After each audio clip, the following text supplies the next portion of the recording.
Yesterday, January 20th, 2021, Joseph R. Biden, former vice president, was uh, sworn in as the new president of the United States. There was a big celebration.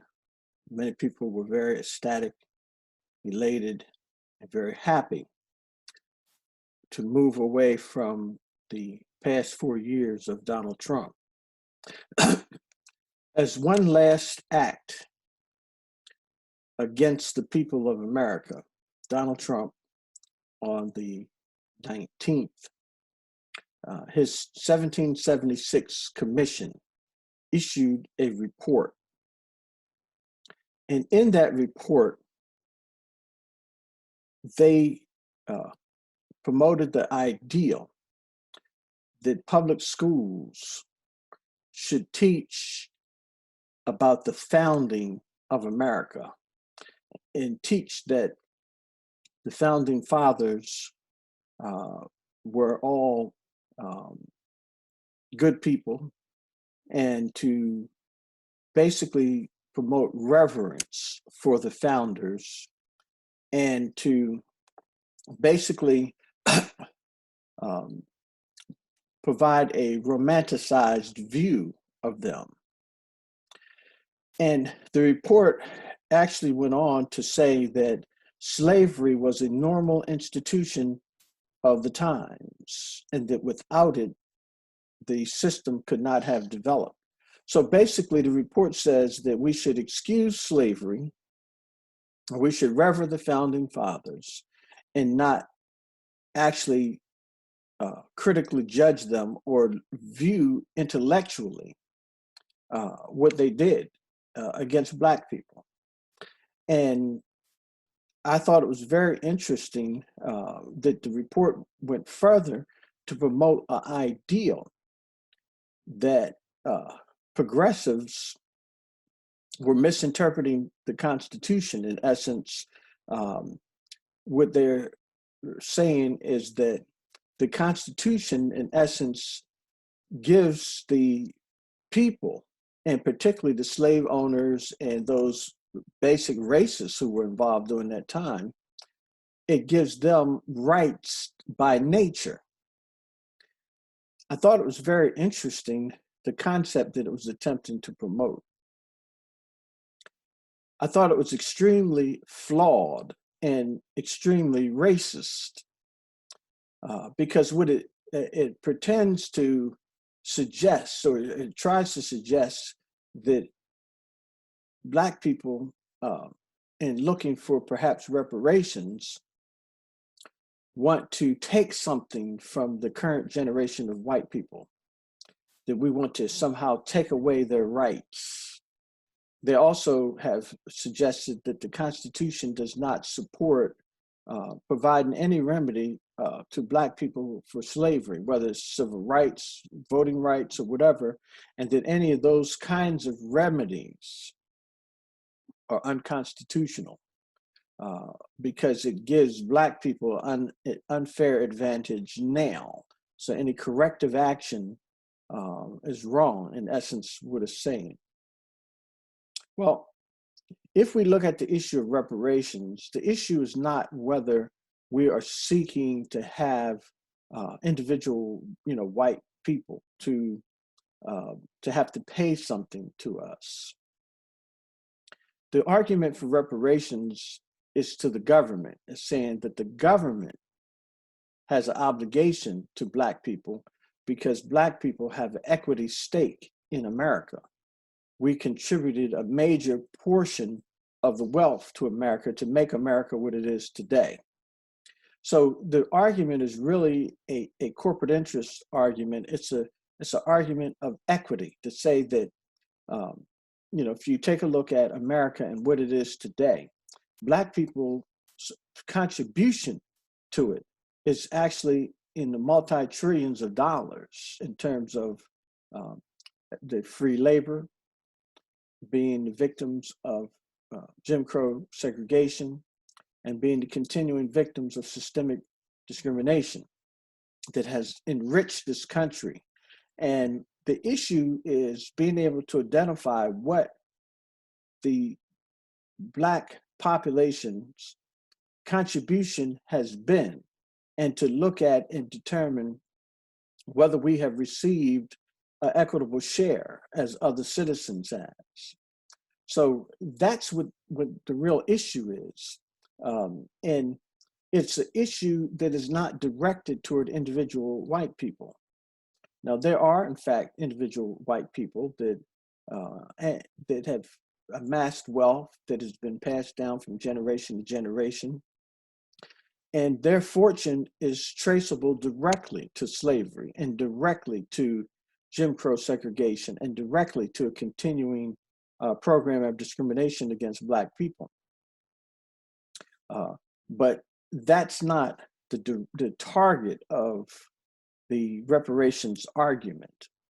And this is why it's so critical that we have this discussion about reparations so that everyone can really get an understanding of what happened in the past and what the equities are, and to look at the fact that Black people are in a condition across this country where the average Black family is way behind in terms of the average white family has 17 times the wealth of the average Black family. And that didn't just happen because of some talent or skills that the white families had. It happened because of slavery, of Jim Crow segregation, and continuing racial discrimination. And so it's very important for us to be able to distinguish and make the argument and identify the facts and look at how this whole situation unfolded. And so I'm encouraged because the arguments that they put forth in the 1776 report are so weak and so ignorant. They don't cite any authority or references really for anything. It's just talk. They have some appendixes of some historic documents, but there's no real clear annotation that would indicate that there's any validity to their argument whatsoever. And I find that to be very interesting because while they had a number of conservative scholars who participated in the writing of this document, and their major effort seems to be to attack the 1619 curriculum, to say that we should not teach about the fact that George Washington or Thomas Jefferson owned slaves, or identify them as being hypocritical, or any of those kinds of things. So that's part of their attack, to say that we should not engage in things that that diminish George Washington and Thomas Jefferson. They want us to ignore basic historical factual information. In reality, recognizing those things does not diminish them. It basically just puts them in context and helps to understand the times and the circumstances that existed, and the fact that they were willing to put up with certain things. And of course, the report also points out, that they also took a position against slavery ultimately, and that George Washington eventually gave up his slaves before the end of his life. And Thomas Jefferson put forth warnings about slavery, that the system was unjust. So, I mean, in terms of looking at this view, there's a scripture that's in the Bible that says, "We war not against flesh and blood, but against spiritual wickedness in high places, against the rulers of the darkness of this world." And if you look at that scripture and then just think about their argument, what we're really dealing with is ignorance. And the level of ignorance that exists in this country, it generates fear, it generates hatred, and this whole white supremacy racism thing is all generated by fear of retaliation for the crimes they committed, fear of taking away their wealth because their wealth was stolen, fears. And so this is where the issue is. The issue is fears. And we must take the time to understand and have an intelligent conversation about the issue of reparations, about what happened to us, and so that we can come to some type of understanding and some type of a balance in this country, and reduce or eliminate some of the backlash that's coming from this fear of seeing Black people rise. Because what is happening is you have massive numbers of white people flocking to white supremacy groups because of the fear of the rise of Black people. And that fear is that Black people will gain some power and then retaliate against them for what they did, or take away what they have because of it was all stolen as ill-gotten gains from crimes. Think on it like this. Just imagine, and this is part of a true story. There was a family. There were two families. One family was very poor.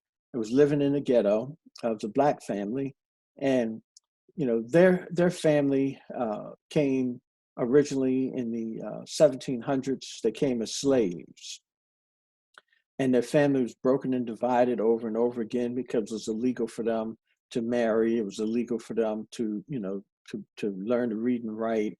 It was illegal, for them to. They didn't have any rights, and so family members were sold off from one plantation to another, and this family struggled and suffered and worked hard to try to stay in contact with each other and to maintain a family structure. And after slavery, they experienced tremendous discrimination, and generation after generation, they were tormented through policies of the government that resulted in them end up living in a ghetto in a broken condition, and basically not having the kinds of skills that they would need to be very successful in the society, not having the resources and means to strike out on their own in terms of a business or owning anything. And then there was this white family. The white family lived across town in a very wealthy neighborhood, an old traditional wealthy neighborhood. And this family inherited wealth. Years and years before, that family had owned a major tract of land there in that area. They had a plantation. They owned a bunch of slaves. And this Black family actually, their ancestors had been the slaves of the ancestors of this wealthy white family.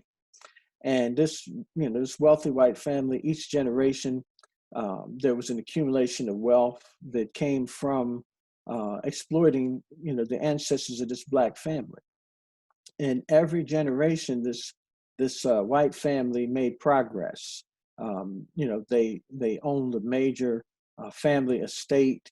They each of the younger people were able to own houses. They owned businesses where they made a lot of money, and they were very successful. They had good credit at the bank.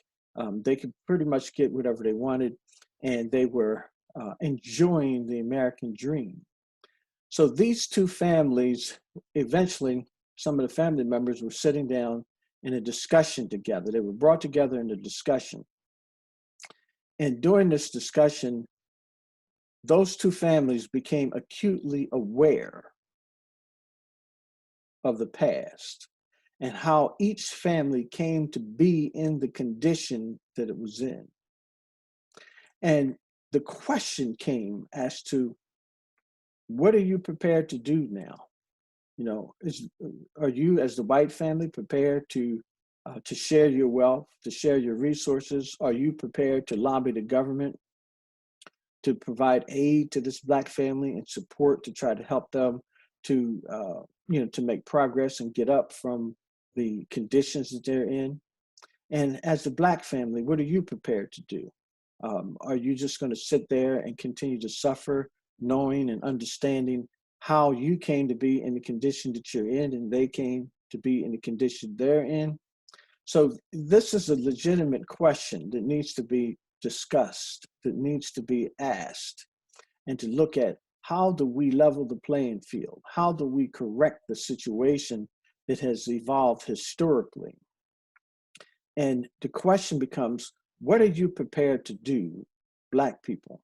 What are you prepared to do, white people? What are you prepared to do, government?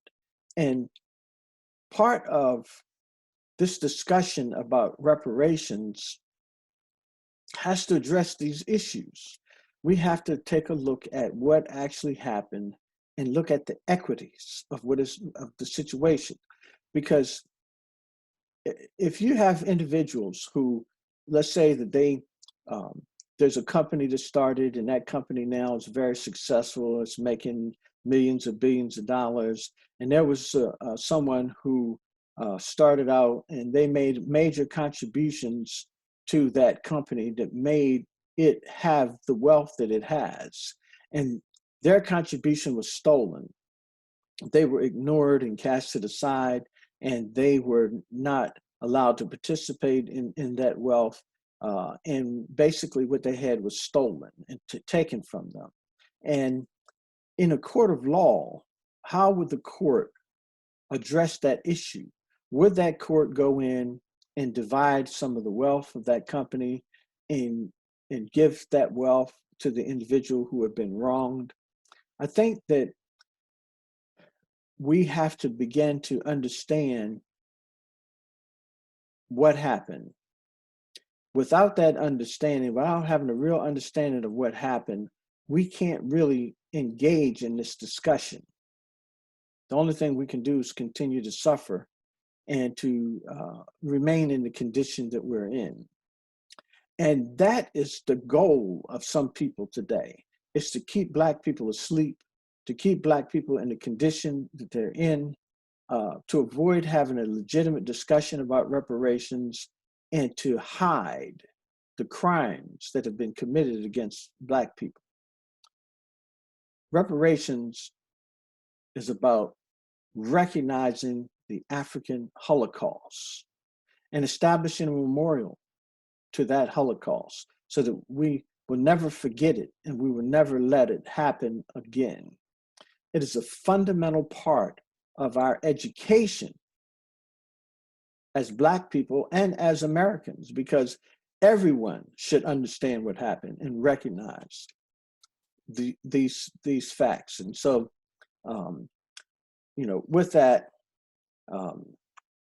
thank you for listening to me. And we have some other thoughts we want to share with you, and to actually take you into a deep dive into looking at what happened and understanding how the conditions came to be as they are.